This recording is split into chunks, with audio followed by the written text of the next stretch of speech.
Good evening. Thank you. As he said, my name is Rich Sorais. I'm with Energy Alliances. We are an energy consulting group based out of Sycamore Township, just north of Cincinnati. Right now, we work with around 60 to 70 communities on both gas and electric. The company's been around since 1985, and we'll talk a little bit about aggregation tonight. It's something that we know a lot about. We represent pretty close to 300,000 residential customers throughout the state.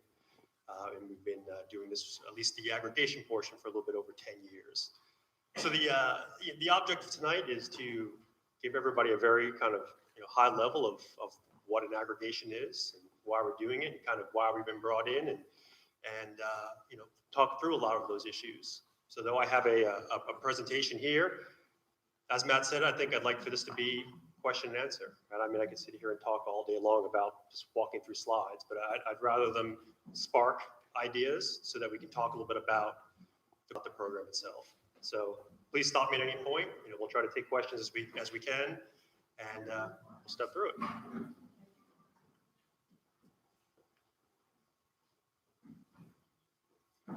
So first, what is a municipal aggregation program? So what it is, it's a program that allows communities to take the buying power of all the residences and small businesses in the community to try to negotiate better pricing, terms and conditions, and other aspects of a program to bring better service to you. So that's all done through, through negotiations, and you can even do unique things like, in this case, looking at renewable power or sustainability and being able to layer things on. And who governs this? The state of Ohio does. So the Public Utilities Commissions of Ohio, they help to run this, or at least help to govern it. There are a lot of rules and a lot of steps along the way, and we'll step through some of those tonight on how the program kind of gets to where we'll need to be.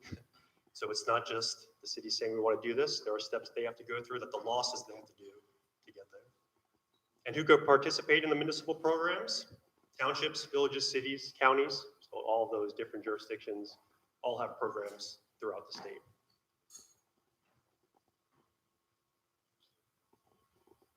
So a little tough to see on this map on some of the colors, but these are all the communities throughout the state of Ohio who are currently certified to aggregate. So it's a mixture of cities, townships, counties, so the yellows are counties, blues are cities, reds are townships. So as you can see, a fair amount of the state does this. This is not a unique thing. There are spots of the state that look a little bit kind of vast.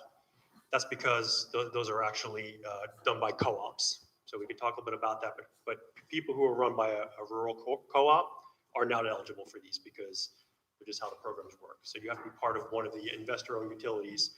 So a lot of the areas you see out here, out down in here that don't have programs, it's because the rules don't allow it. But most of the areas that do, it's a pretty good amount of coverage. Yes.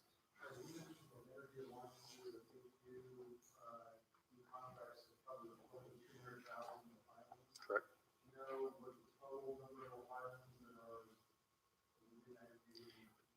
So right now it's roughly around 1 million. There's around 4 million residential customers in the state, and about a quarter of them are part of aggregation programs. So it's probably pretty close to 1 million.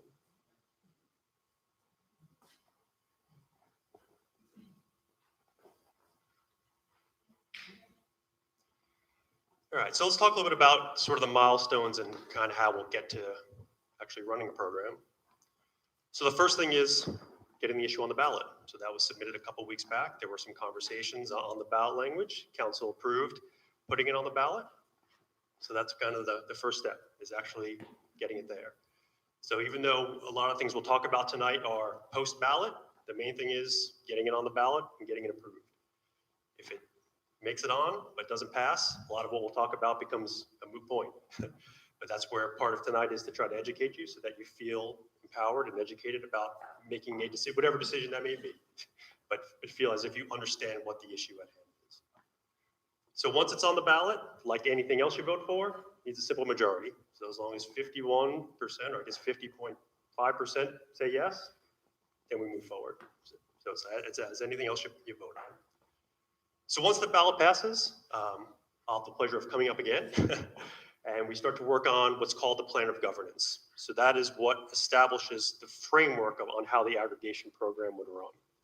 Now, there are some things that are, again, set by the state that say you have to do this, you have to do that, have to do that. And then there are other pieces that are a little bit flexible.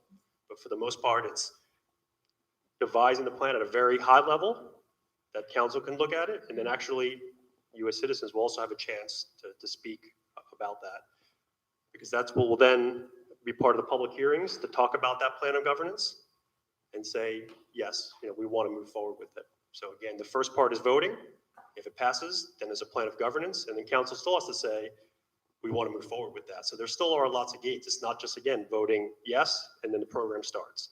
So it's all part of the gates. Again, the plan of governance is about laying out the framework of the plan itself.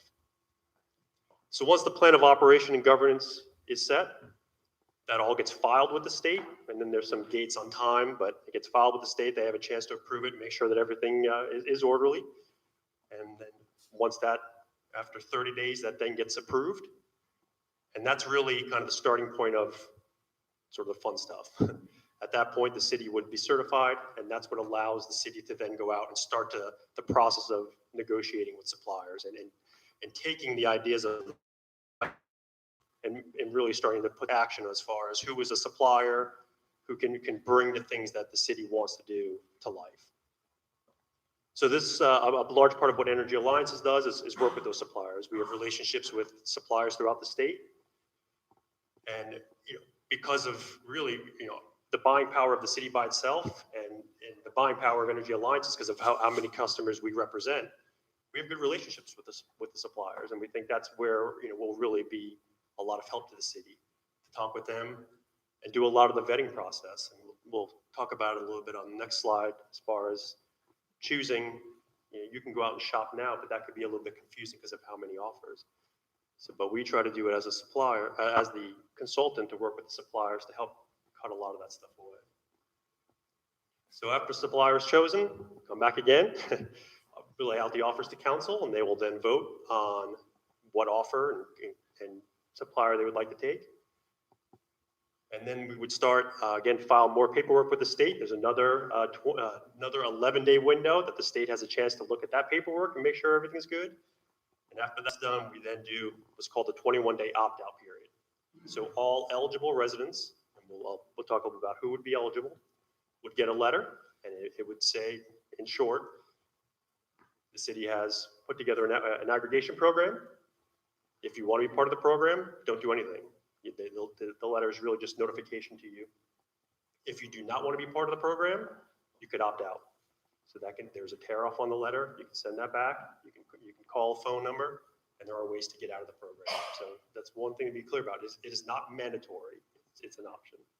Well, we just recently had an opt-out option with the smart meters, which in fact were so prohibitive and punitive that they were no option at all, and they of course worked around. So I'm very concerned about an opt-out thing, because to have the legalese get in it such that citizens are punished and bullied into taking something they don't want, that is no choice at all.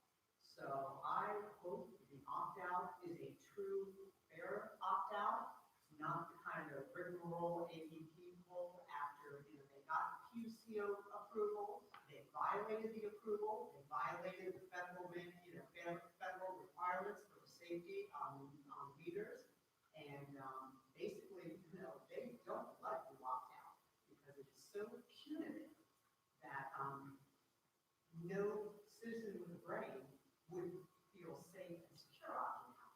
So I don't like an opt-out situation at all. People should have their freedom and their privacy, and if they want it, they can opt in. Cities and corporations bullying citizens is the same as having no freedom at all. So I'm very concerned that that's how this is being designed. So let's stop for a moment. We'll talk about the opt-out piece. I mean, you bring up some fair points.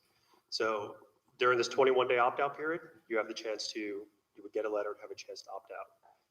If for any reason you are, say, after this presentation or even within the next couple of weeks, you want nothing to do with it, there are ways to opt out ahead of time.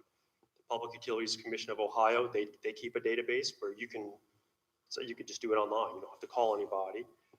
And you can say, I want my account number left out. You wouldn't get a letter, wouldn't be part of this. Commission is an arm of the corporation. They aren't going to give citizens freedom. You know, I mean, Have you already dealt with this where people in a community have opted out and it has to put a new problem? Absolutely. to threaten citizens Yeah, with absolutely. liabilities if they opt out is not a choice. It is coercion. You know, it's coercion, and that's exactly what was just done to us.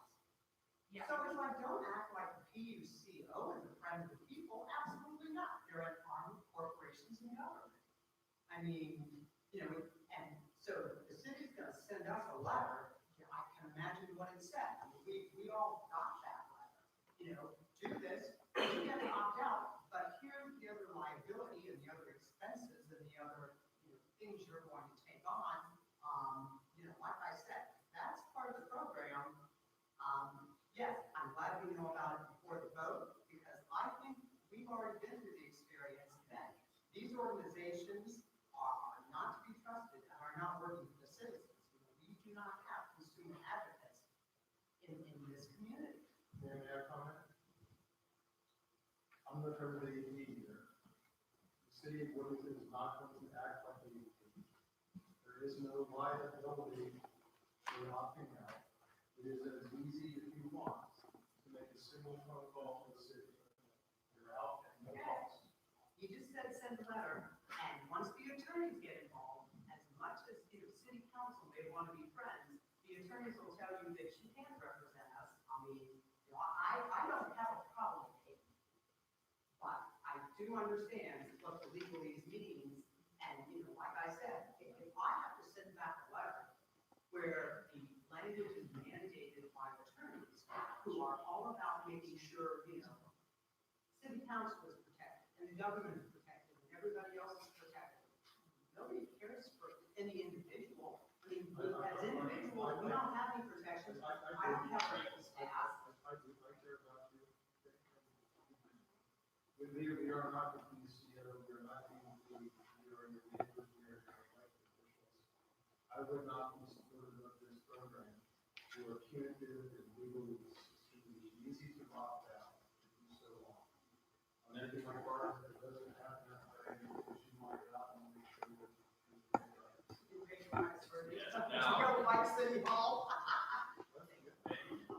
So thank you for bringing up your concerns, and Councilmember Rushing, thank you Yeah, for certainly don't want responding. to get stuck on this. Yeah, so if we can, that's a worthy debate, and Rich heard it. And what we're gonna try to do is have him address it in the presentation and keep on moving on. And then, no offense to that lovely debate, we want to just add, if we can focus questions up here, we'll do our best to answer them and move on to the next one. And then at the end, stay around and make sure we have plenty of healthy debate as well. There's a question over here up front and then one in the back. Just have a question, because when we talk about the opt-out, isn't there an opt-in program too? Because you mentioned opt-out, but I thought it was also an opt-in program. So legally, yes, there are opt-ins. Honestly, I don't see much value in them. And the reason for that is, as a consumer, you have the choice to go shop if you want for electric. I mean, you can go to PUCO's website and they have a list of suppliers that have prices. So you could go that. The reason for the opt-out is, again, trying to use the buying power to get a price. When you have the opt-in, from a supplier standpoint, so I used to work for a supplier, your overhead for the opt-out is much lower, so you can offer much lower prices and better terms and conditions. So yes, there are technically, as far as the law is concerned, opt-in programs, but really you as the consumer, you're better off just going to shop by yourself than you are as far as having, running the program. So, I mean, in the opt-in programs, we don't have to vote on that, do we? I thought. So if the city wanted, so if the city wanted to run an opt-in program, you would have to vote for it as well.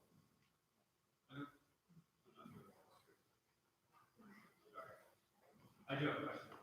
Sorry, some of you may know me as former council member, and I got the state representative here. Term finished December 31st. Very excited about that. I thought, because I was just looking at this code section the other day, I thought it was opt-in. You didn't have to actually go to get voter approval to be able to do the program, but you may be right, I may be wrong. My question was only, I see the value of aggregation. I think we'll potentially save money by buying in bulk, and I can see some positives to that. I've done a little bit of survey of cities across the state of Ohio that have done aggregation. Most of them, 90%, except for the big cities, Cincinnati, a few other cities, it's probably a couple dozen right now, have not done a green energy as their focus or requirement. And so my major question is, say we achieve an 8% savings through aggregation citywide, but that's without regard to which form of energy, and say that the aggregation savings are only 1 or 2% by going renewable only. I would be interested in having the citizens have choices to which one they want to go to, or at least having some transparency, so that as we go to the ballot, we know what's the lowest cost offer, and then what's the lowest cost green energy only offer, so we can see the differences there. So will we be able to see both quotes, or is the city only going to bid out for 100% green? At least the conversations I had, and, please stop me if it's out of line. So the conversations have been, we're going to look at both options. So when I go to suppliers, I'm going to pretty much say, give me the option without the green, and then I want to see what the adders are, so that we can bring different types of options to the city to say these are the options. And so we work with the city of Cincinnati. We had bid that. And when I went to the city of Cincinnati, I actually brought them, they can have it if they want, 17 different options, because they wanted a lot. So it's all about, looking to see what's out there, finding the best piece, and then saying what's the best way to mix and match this thing to find the best program. But I do want to step back to, you said about going to the ballot. Let's just remember that the ballot is just about even giving the city the opportunity to go down this path. So we're not going to know about the renewable piece, though that's the goal, is to get renewable. How that may look just yet, we don't know that. But it doesn't even give the city to even start the conversation of doing renewable unless they become certified. And part of getting certified is it passing on the ballot.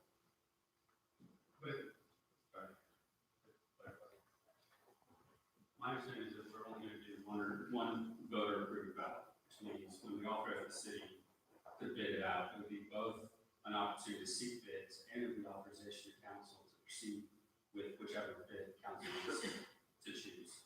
And so the question isn't really to you, it's more to the city manager and council, whether the public's going to be presented with a non-green aggregation bid price while we're evaluating whether or not we want to do aggregation for green only, or whether we want to opt out and buy our own. Yeah, I think, thank you, Representative Duffy. I think Rich had this on an earlier slide. I mean, the process that really is set out, as I understand it in law and by PUCO, is like he said, we get authorization to do it first. And then on our behalf, our consultant will seek proposals from suppliers. So he'll compete a multitude of suppliers. We'll see, just like when we do this for our own city energy, for city buildings. We recently did this about a year or so ago. We competed our energy supply. We did it both what they call brown energy, and we did it with a green energy option. And we could see both prices, and we could determine how much of our kilowatt hour usage we were going to, I'm going to use the term offset with a green energy commodity. And Rich can explain that in a little better detail.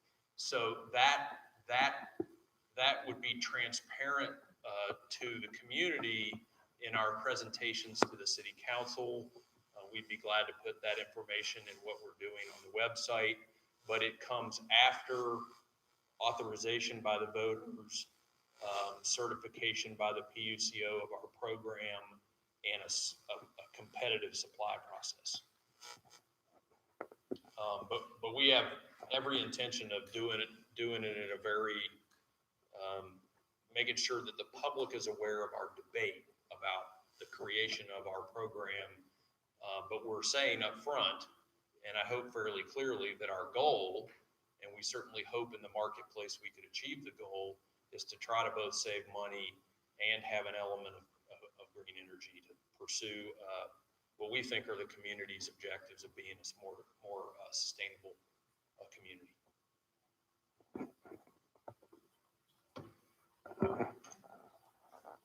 Slide, did it show that there are public hearings prior to council making a decision? Yep.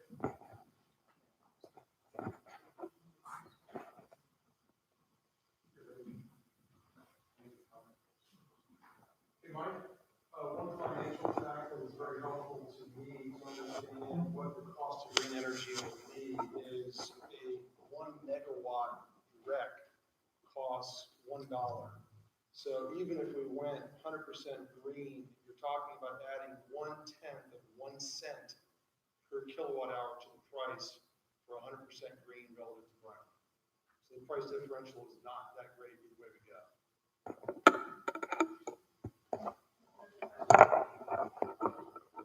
Perhaps you may have asked this or answered this before, I couldn't hear that. Who will choose? City will choose the supplier? And will the city's kilowatt per hour be the same as the resident?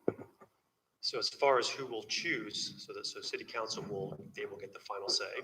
So we will make our recommendation based on the suppliers, based on the pricing, and then we'll talk a bit about how we kind of look at the criteria.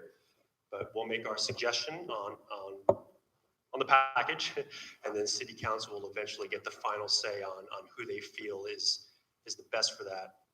Hopefully based on our recommendation.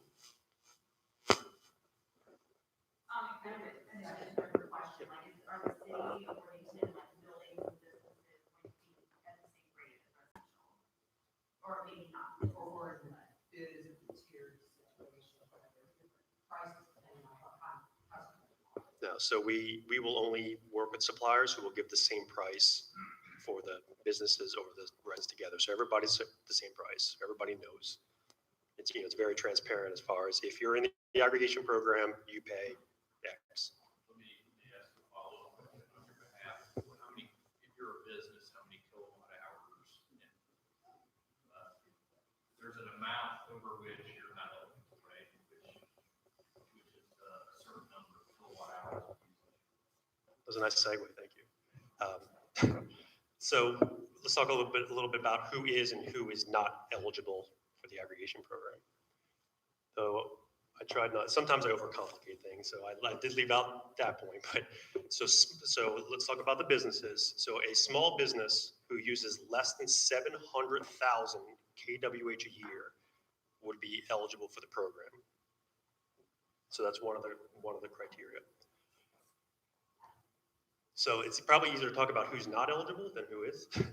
So if you've already chosen a supplier, so say you got somebody on the phone, you took their offer, or you went on the web, or however you did it. If you've already chosen another supplier, you would initially not be eligible for the program. And the reason for that is going back to the state and to some of the points you made, is that they say if somebody has actively gone and shopped on their own, they may not need the aggregation program or want to be in it. Right? So they stay there. So if you've chosen somebody else, you would not get a letter, you would not get put in. So you're automatically excluded. We'll talk a little bit about how people can get into the program, but they would automatically be excluded. So you say chosen another, other than the default. Correct.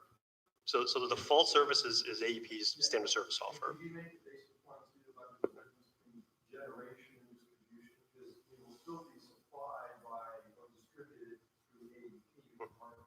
Yes. Can you make that clear?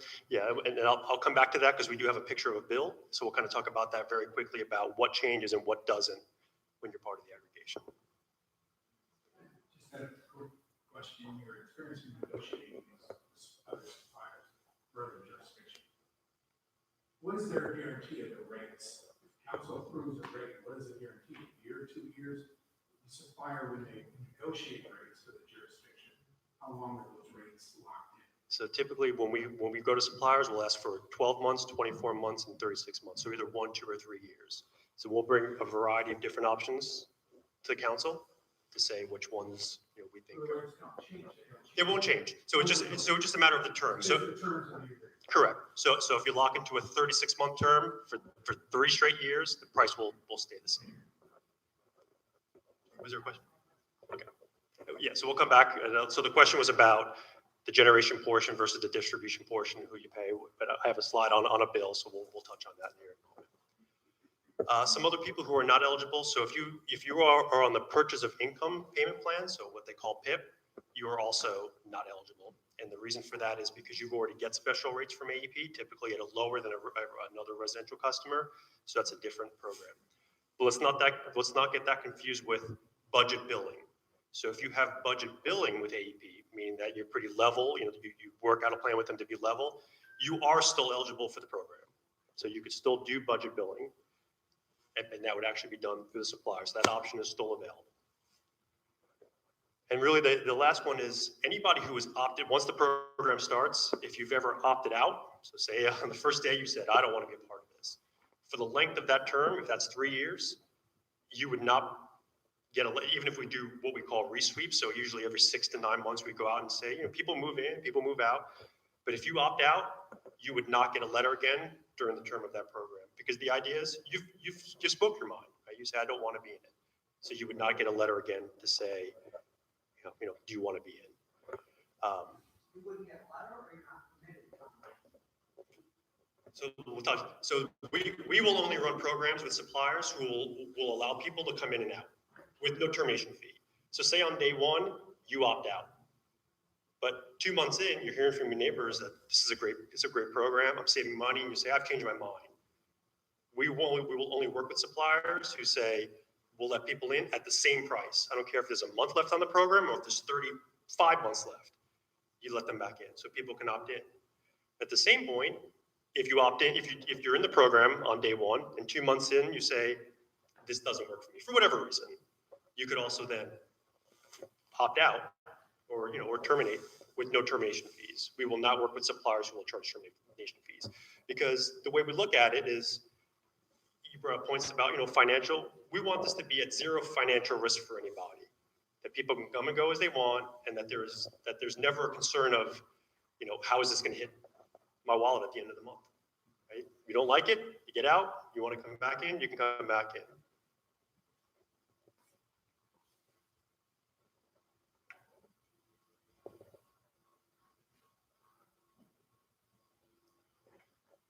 So if you are on the aggregation, what changes with your electric service? So you'll continue to get a bill from AEP. So really, a lot of this is transparent. It all happens in the background. There are markets and people that handle all that stuff. So to you, as far as how you pay your bill, how you do nothing changes. It becomes a line item on a bill, which, as I said, I will show you. So there's nothing that changes there. There's always some concern that says, well, if I switch to somebody else, not AEP, my power goes out, they're not going to put it back on. It's absolutely false. My own mother believed that, and it's false.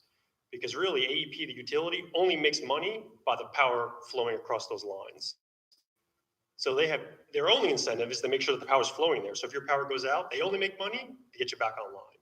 So that's one thing I've heard that people were always concerned about where they kind of fit in the queue. You would be just as if you were still with AEP as far as their standard service offer. So you continue to get the one bill, and it becomes one line item that would now reflect whoever that supplier would be and that price. So from how you do things on a monthly basis, it's virtually seamless.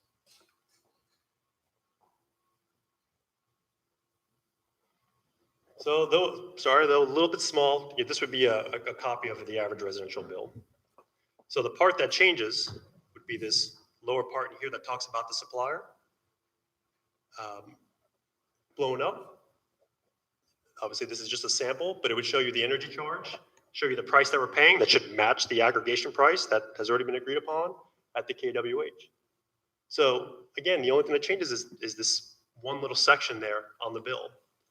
Now, Councilman, you brought up about kind of the distribution. So again, we're shopping for the generation portion of your bill. So the supply portion, that's the only thing that's being shopped for. It's the only thing that the state of Ohio has allowed people to shop for. The distribution portion that you pay to AEP, you'll continue to do that. So again, whether you're with AEP or with anybody else, you'll continue to pay the distribution portion of the bill. So we are shopping for the supply. And it's only a single line item on your bill that would change. Any questions? Your wrong presentation. Okay, but I'll wait to ask, I'll ask questions again. So the way, that at Energy Alliance is how we look at aggregation programs is we look at it as an option, though it is an opt-out. We look at it as a viable option for residents to be a part of. So looking at how the landscape of Ohio has changed over the last just 6 years is it's become a lot more competitive. It's become a lot more confusing. So back in October of 2012, there were just 9 suppliers offering power in the state of Ohio to shop for. And of those 9, there were 17 offers. So a little bit over 1 offer per supplier. As of last week, there are now 39 suppliers offering power in the state of Ohio to shop for. They probably call you. You probably get letters in the mail. They're part of that mix, right? So it's become a lot more competitive. It's become a lot, fuller with competition. And of those 39, there are currently 115 offers to choose from in the marketplace here in Ohio. And those 115 vary from having green, having renewable energy to not having renewable energy. Some of them having termination fees, some of them not, this term, that term. It's a lot going on. So a supplier, is a company who typically will generate. So now this is where I have to be careful that I sometimes get too far in the weeds. So they generate power, and think about it, all this power gets put into a pool. Think of it like a pool of water. Okay? Numerous people are generators. There's more than 39. But you have suppliers who put their power into the pool. And then that power is taken out of the pool and it's distributed to everybody. You don't know if supplier A generated that kilowatt hour went to your house. It all gets put in the pool. So a supplier is just a company who is part of that generation of energy that gets put in the pool to then disseminate to everybody to use. Which is another way of saying that is it would be a company that would be selling their energy to the distribution. They technically don't sell it to AEP. It's put into a market called PJM, which is Ohio is part of this PJM market. It's all managed through them. That's a completely different regulating body that makes sure that there's enough on the grid and that that things kind of move interstate and stuff. So AEP make sure that they work with those companies to make sure that there's enough on the lines based on what gets put in. So I always struggle with that. So a supply will say, I have to supply so much for tomorrow. They tell AEP that. So AEP makes sure that everything gets balanced to say if they need to supply, 1,000 kWh, they make sure there's enough there to kind of get put on the line. So they help to balance that whole process. So suppliers are like companies that have their own power plant, or have their own solar field, or their own wind farm. Yep. Yeah, so most of them are generators themselves. So whether it be coal, natural gas, nuclear, they have some generation facilities.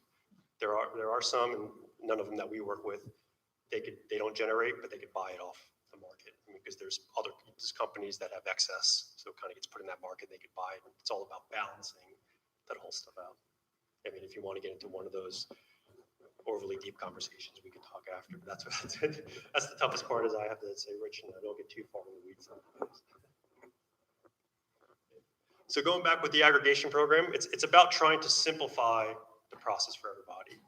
That we're going to talk to suppliers that we trust, that I would work with, that I would feel comfortable if I was the consumer taking power from, and then finding all those terms and conditions and other pieces to get rid of the confusion of some of that, right?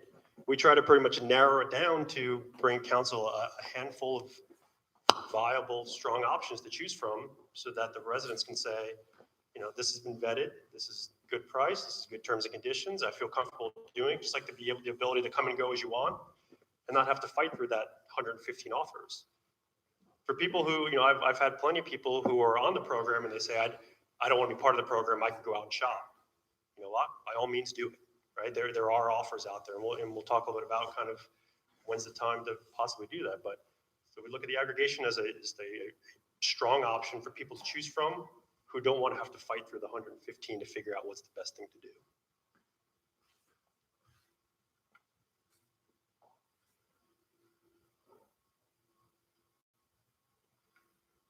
So aggregations, they're beyond just the price itself as well, right? Because if you go out to that website and you look at the 115 offers, there are some that are pretty cheap, right? But then you look, they also have termination fees. They have other things on them. So it's beyond just the price itself. It's like anything else you purchase. It's about kind of doing your homework and make sure that it's the best overall value of the program. So the things we look at are price, right? The supplier has to be competitive.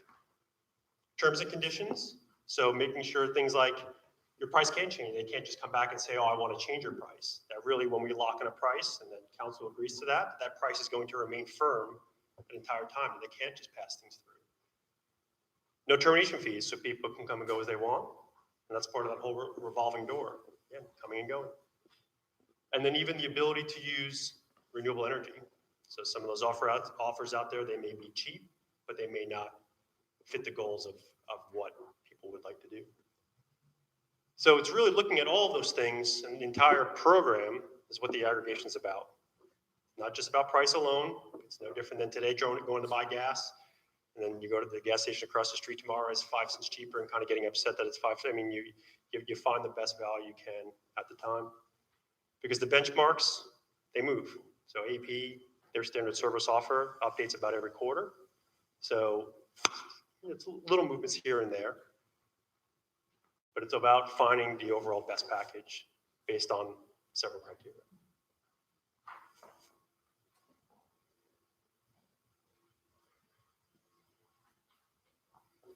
So the aggregation, it's free to participate. Right? So it doesn't cost you anything to get in, it doesn't cost you anything to get out. It's about finding a simpler choice for residents and small businesses of the city instead of having to fight through and sort through the 115 options. It gives you an option to choose because it's better than just shopping for prices by yourself. Again, it's about volume. So the cost of a supplier to supply or to try to convince every single person here to do it costs them a lot more than everybody saying, hey, we're going to do this together. So most of the time, the prices are much better than what you can find out there by yourself. Better terms and conditions. That's part of our job, is working with the suppliers to make sure we negotiate very favorable terms and conditions for you. And most times, cheaper renewable energy. So I recently went out there and looked at the offers that did have renewable components on them. And a lot of them, they weren't cheap. And it's not because the power itself is not cheap, but they were charging this premium that I really do find, based on, councilman said it's about $1 a person for a very basic renewable energy credit. So these people who are offering much higher things, it's a lot.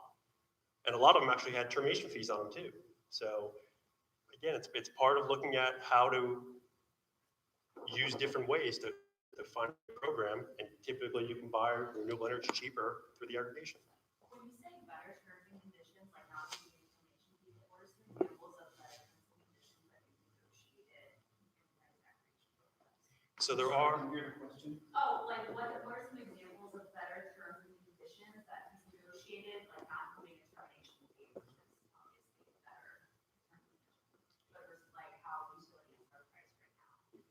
So one of the big things is your usage this year is not going to be the same as next year. It's constantly changing. So there are some suppliers, when they give you a price, so say you're an individual person, they're going to give you a price based on how you've used power in the past. Well, if you change, there are some suppliers that say, oh, you did something different than we expected. Those changes, we're going to pass on to you. So we'll only work again with suppliers who, I don't care if you use more, they have to honor that price. So there is some language that they try to pass about controlling those back down. I think that's the biggest thing, because a couple of years back, there were a few suppliers, there were some big changes, it got cold, and they said, oh, we're now all, owed all this money because you cost me more money than I thought. You owe us money now. So we won't work with suppliers who will put anything like that in their language.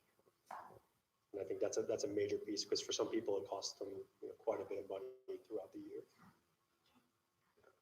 Have you ever negotiated a contract where the supplier gives an incentive to a homeowner to reduce their usage, whether it be like installing solar panels or something like that, where there's an incentive built into the contract that you can negotiate? So as far as, we have worked with a few suppliers, and we're seeing more do it. The incentive is more of they may give you credits or incentives to buy other things, say LEDs, say better thermostats, that kind of stuff, to try to bring that usage down. So we do have a few suppliers that are offering these things to help with the sustainability portion of it. I would just encourage him to seriously consider that.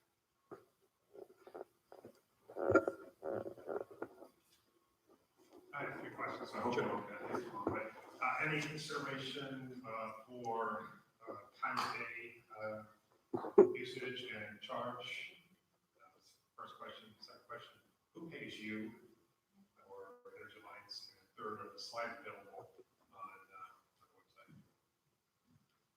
Slides available? They are not currently, they will be tomorrow.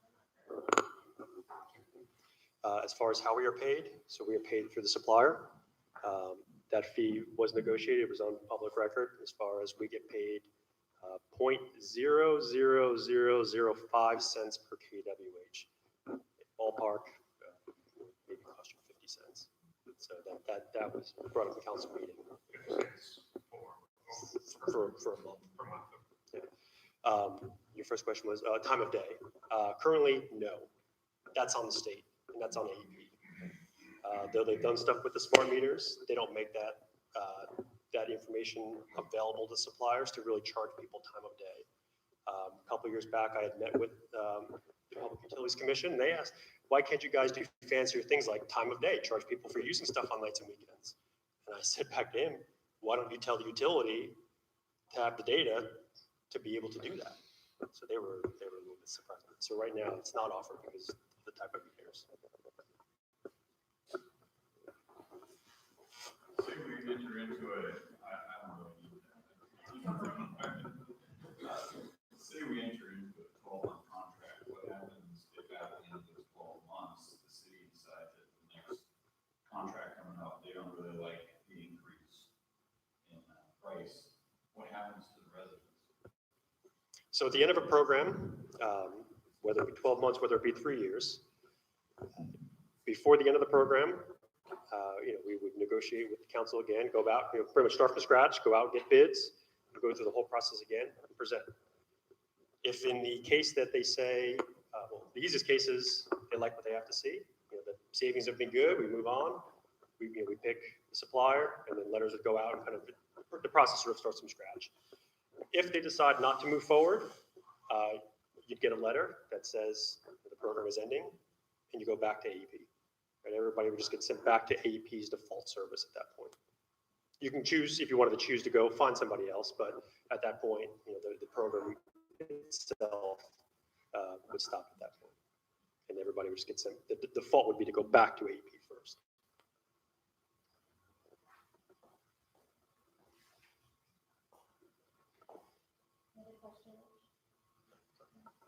So once a program is negotiated, selected, are those rates fixed regardless of how many customers end up paying? Yep. So that's part of the risk that the supplier wears. In most cases, we see somewhere between 90 to 95% participation. So it's roughly, on average, 5 to 10% people opt out. If the way the price is negotiated, 99% could opt out, they need to honor that price.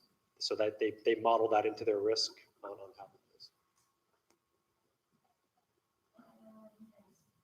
Couple questions. One is probably better directed to the city folks. This is a ballpark question. What portion of the budget is Worthington budget is for utility?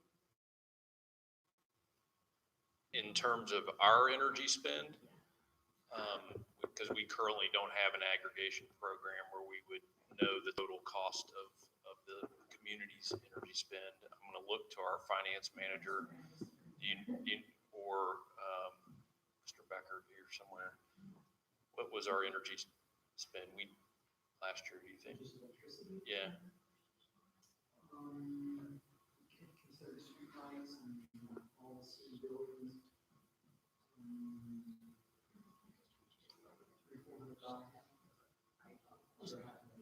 Under $500,000.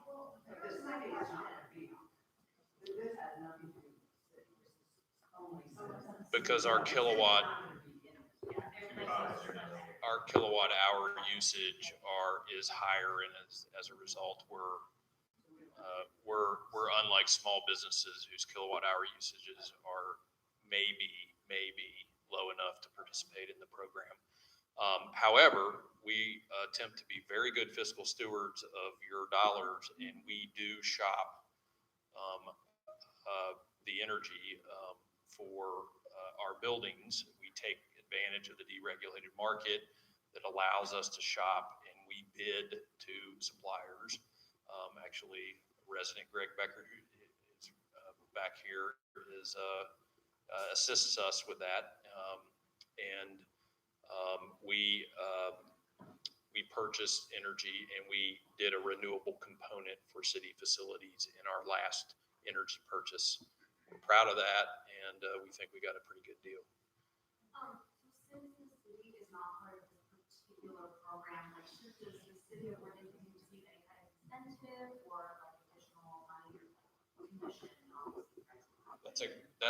That's a great question, because I do think there's probably some energy aggregation programs around the state where, as part of the program, the community asked the supplier, "Hey, will you give us some money as part of your bid for parks or for whatever city," yeah, those kind of things. The way we're approaching this is we're just going to do straight, clean, transparent bids. I think that's the way I would describe it, that everybody can understand, and that the savings are passed on to you, and that if we choose to put in green energy, which that's our goal, right, to do both savings and green energy, that the cost of that is also very clear to you. So there won't be other goals like trying to get the suppliers to provide grants for other community programs mixed into that. Is that a good way to describe other programs? Yeah, and just as a follow-up. So we just need to have a records, purchase of records.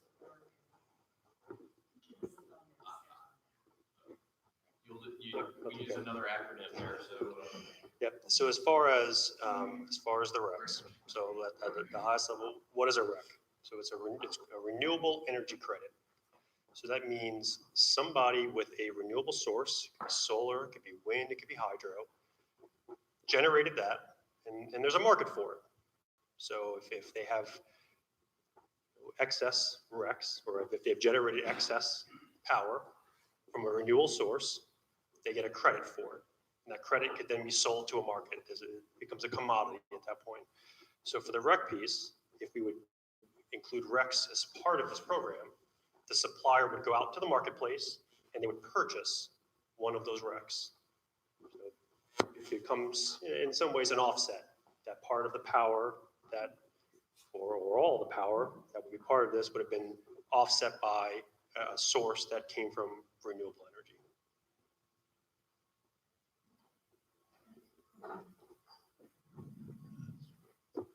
Quick question on net metering. You have solar panels, on the bill. Yeah, so right now I believe with AEP you could still do the net metering portion as part of the aggregation program.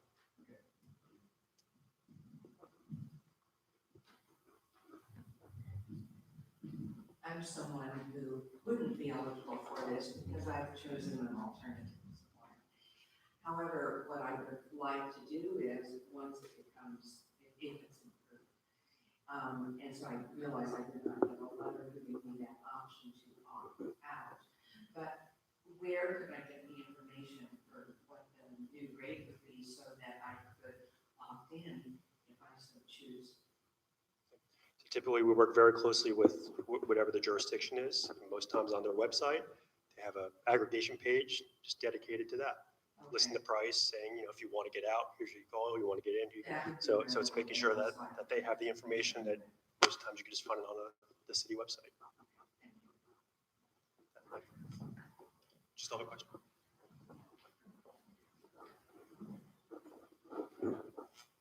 When you talked about the certificates and you said that offsets, I just want to make sure that there's understanding that when we buy those certificates, we're still using the fossil fuel here. We're just getting a certificate. They could be using that energy out of Ohio. And when you say 50% of our energy is from renewable energy, it's not. We're still using the fossil fuel. We're just offsetting it by buying those certificates. Is that correct? So that's correct. So going back to that pool analogy I made before, so no matter what the resource is, it's put into that pool, and then you take out of that. So yes, the the electron that goes to your house, even if have purchased RECs, or the supplier has purchased RECs, that electron could still be from a fossil fuel resource. And when we talked to the city of Cincinnati, it was the same thing. And there are some people who were, very passionate about, say, Ohio solar. It's extremely expensive. So, there are markets. So if you want, so people who, are very set on that, there are markets for that. We will look at those options as part of the pricing.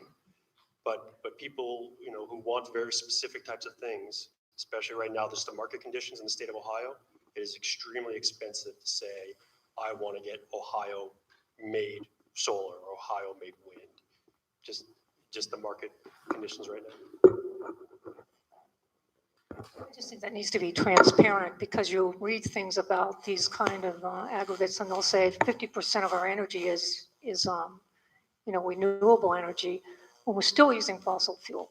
And I think that needs to be really clear and transparent. And a lot of these different aggregates that have been around for a long time, I'd like to get a little more information about how they've used these certificates, how they've used what has happened in terms of actually putting in renewable energy. If that's the key goal, is the renewable energy, I want to understand how that goal is being reached, not just through these certificates, which is really as a payoff, and you're still using the fossil fuel.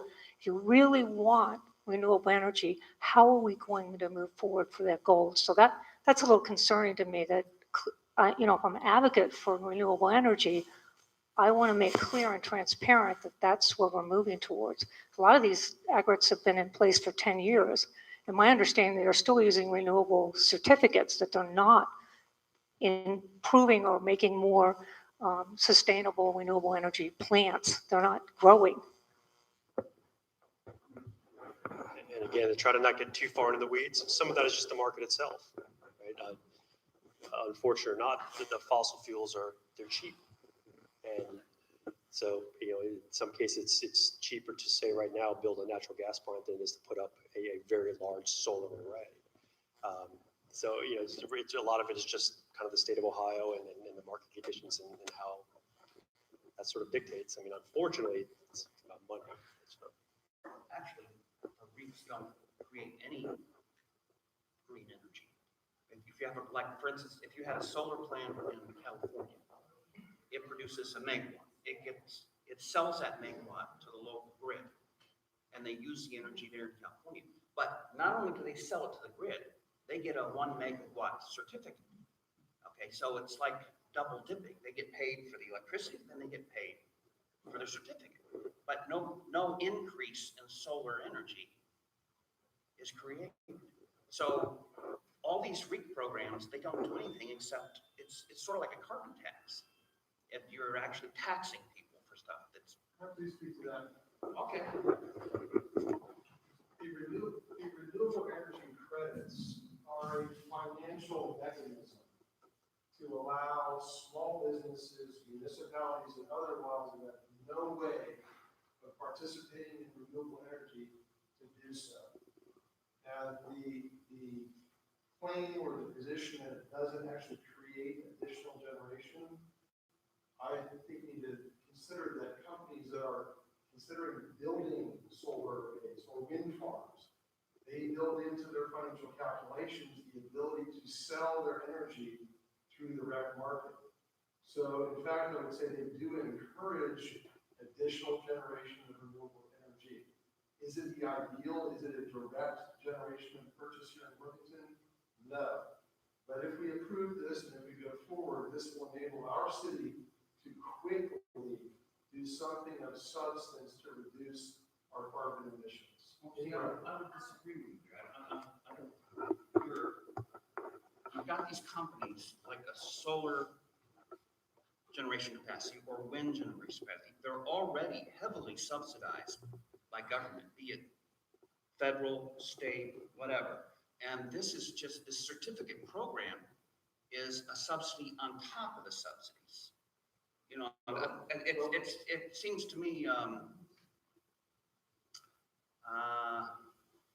I can think of pejorative words, but I don't want to use a pejorative word because that would create, If you look at where new generation is being built, it's not fossil fuel coal-fired plants. New generation is occurring, for instance, in Texas, in wind farms, without the subsidies. Despite misconceptions, wind generation in certain parts of the country is very price competitive with fossil fuel generated energy. that's not my understanding, but. Complicated subject, I agree.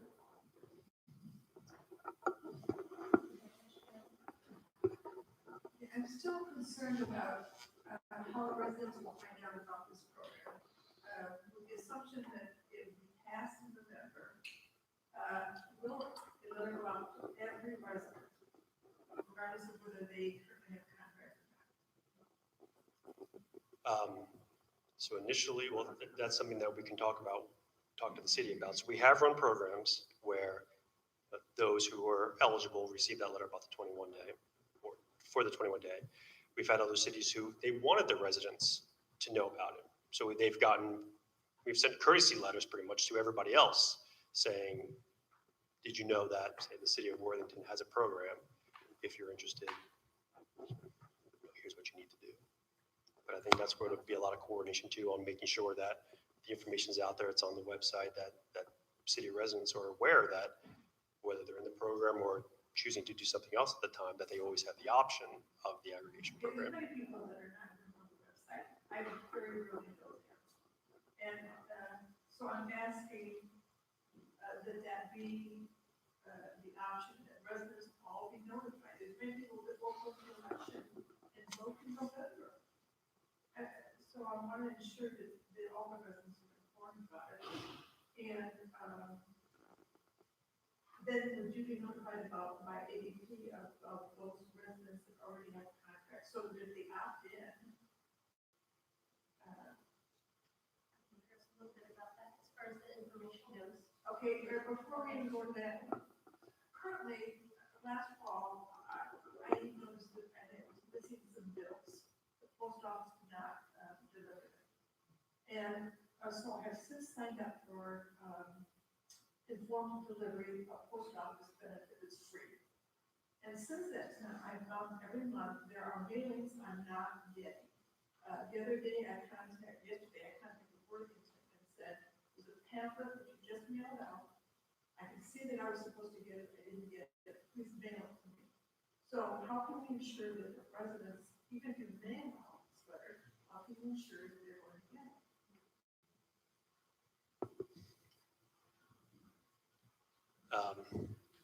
That's a tough one, right? Because some of it is going to be based off of the data. So at least for the mailing, I mean, I think Ann will speak about the other piece of information, but some of that's going to be based off the data that we get from the supplier, and that the information is correct as far as billing and everything else. That's where we're. If they find out later that they didn't get the notification for or out. So say they're renting, yeah, either way, either way. So I know we do put a lot of things online, and I have an electronic newsletter I send out that some of you may get, some not. If you would like to get it, if not, talk to me afterwards. But we do have a mail newsletter that goes to everybody's mailbox. Every household should get a copy of this mail newsletter. It comes out about 3 or 4 times a year. It's called the Village Talks, and it's mailed to nearly 6,000 Worthington households, which is a mailing list generated by our GSI coordinator, so we should have everybody's addresses correctly. So that goes to your mailbox. Now, I know a lot of people get mail sometimes, they might think it's junk or whatever, but you'll be amazed how many times, we sent this out and then people say, oh, I didn't see it. Well, here it was, and I look up their address and they will receive it. So just keep an extra eye out for it. It's called the Village Talks. We'll send another one out this fall before the election to make sure that everybody is aware that this issue is on ballot. And then we'll also have another one following up after the election if it passes, and let people know what the next steps are and how to opt in and out. So do expect that to be in everybody's mailbox. Well, we know that sometimes there are issues with the postal service, and we do hear a lot of those complaints as well. So unfortunately, we don't have control about that federal service, but we actually do have conversations with the postmaster or the Worthington post office about some of those issues. So we do what we can. Is Village Talks also available online? Yes, we do publish all editions online.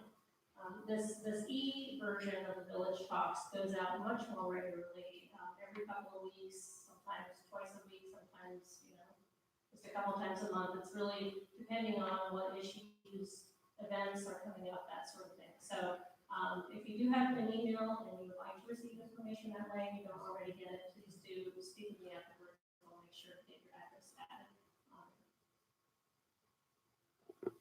And I'm sorry, apparently I missed a question before. The question was, what cities have aggregated their electric service for more than 5 years? What is their experience? So of those 400 on that map that I showed, roughly the 400, I'd say at least 150 of those have been doing programs for more than 5 years. I mean, there are some that are actually just coming out of 9 and 10-year agreements. For the communities that we work with, I'd say right now the average is probably about 6 years. So, the aggregations are continuing to pick up. Much of the state has been doing this for quite some time.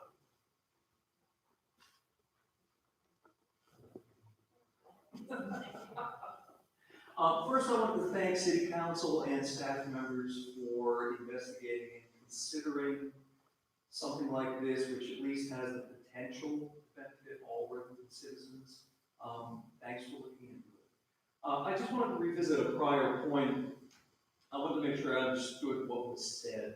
So let's assume that this is okayed in November, and we move forward, and the city comes into a contract with your company for aggregating. You talked about 1-year guarantee, 2-year guarantees, 3-year guarantees. I guess my question would be, does the city have any obligation to remain in this relationship after that guarantee period is done? That's number one. And number two, for the city folks, what metrics are going to use to know if it's worthwhile during that 1 year, 2 year, or 3 year period? You have to be able to compare things. There has to be some metrics. So, thank you. I'll speak about the obligation piece at least. So there's none. So if after 3 years, we'll say after a 12-month program, if for whatever reason they felt like the program wasn't working, whether it been by the price, whether it been by the job that we did by bringing a supplier, that's it, right? They don't lose. That's one thing too. The certification wouldn't go away. So they would continue to be certified, whether they opt to do a program. That's sort of to be determined. Yeah,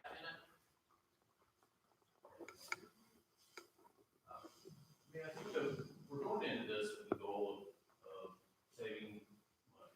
Many of the programs that we looked at across the state, and I talked to a number of my counterparts, they had success in achieving some measure of different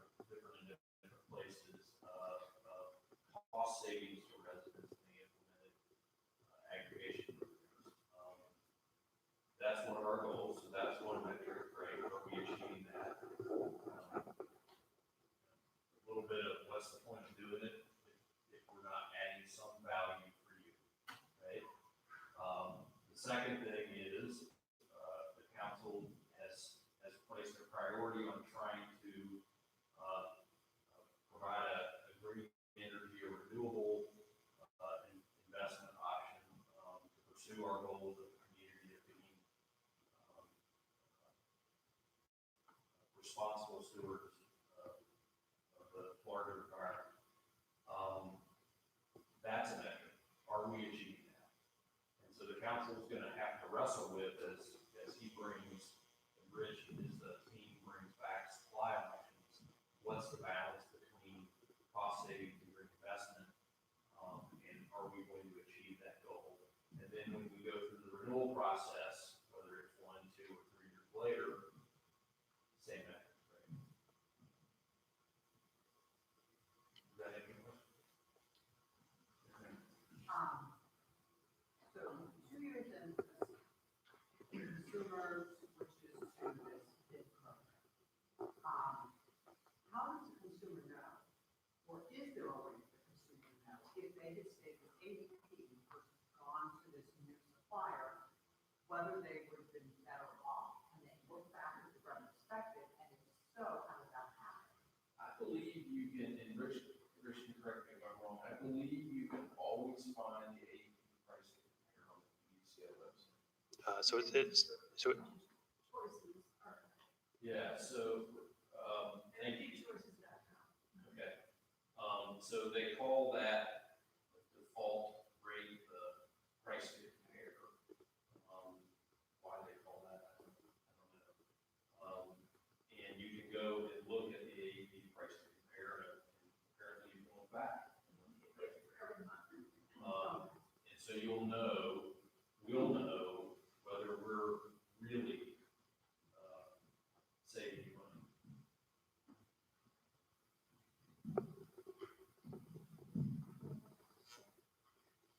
So again, from the, of the 150 or so municipal entities that have stayed with the program for over 5 years, again, what's the cost savings for consumers? Right now, I mean, there's always a different kind of staggered starts. I mean, everybody doesn't start at the same time. I mean, depending on the piece we've seen savings, in the double digits, right? And a lot of our programs now are, pretty close to 10%. And some of the programs we're just starting now are pretty close to 10%. So the savings have been pretty substantial, really, for not having to do a lot of work. Because it's not like if you're spending a lot of time shopping for that. Sure. I mean, most of the programs we're starting now, we're seeing savings, getting pretty close to 10%. And the ones we just did, I think, it's like 8, 9, 10, it's right in there. So it's a pretty good amount of money, or it can add to a pretty good amount of money, again, for minimal work. Because the offers, it's coming to you. You're not spending a lot of time going out there and having to look.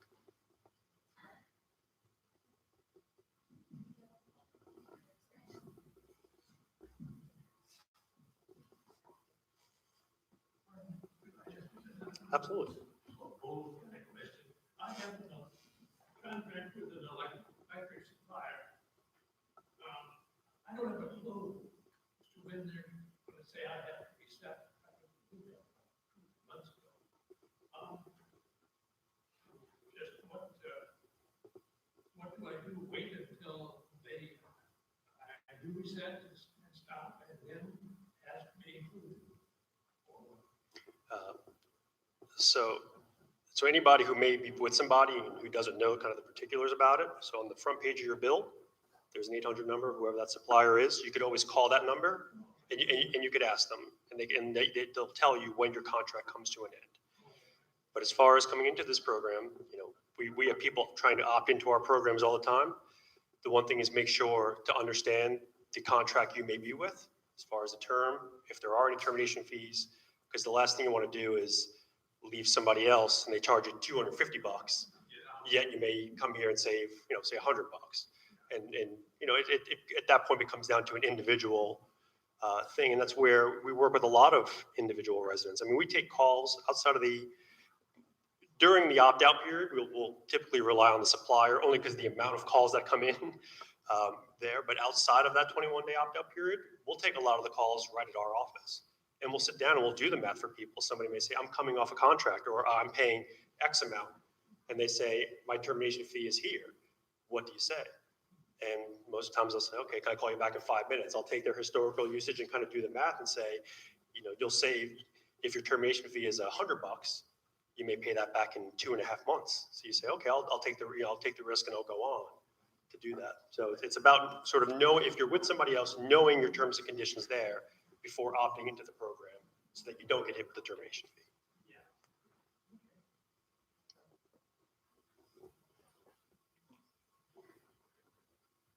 So the final thoughts, we've talked about a lot tonight.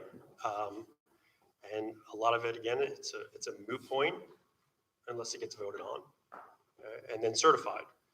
So, I think that's the key thing is to even give the city the option to do this. It's about at least voting on that. So again, this is the communities program, right? They're trying to do a lot of homework and vetting for you, right? To find the best options, available, to weed through all that entire other list. And it's beyond just the price. Because as we said, you could have a great price, but if it takes you $300 to get out of it, if something better comes along, is that really a great price? So it's about looking at the entire package as a whole to say, is this a good program for everybody? So that's my spiel. I'm glad that people kind of asked questions. We'll be around for a while if people have more questions. And I appreciate everybody coming out.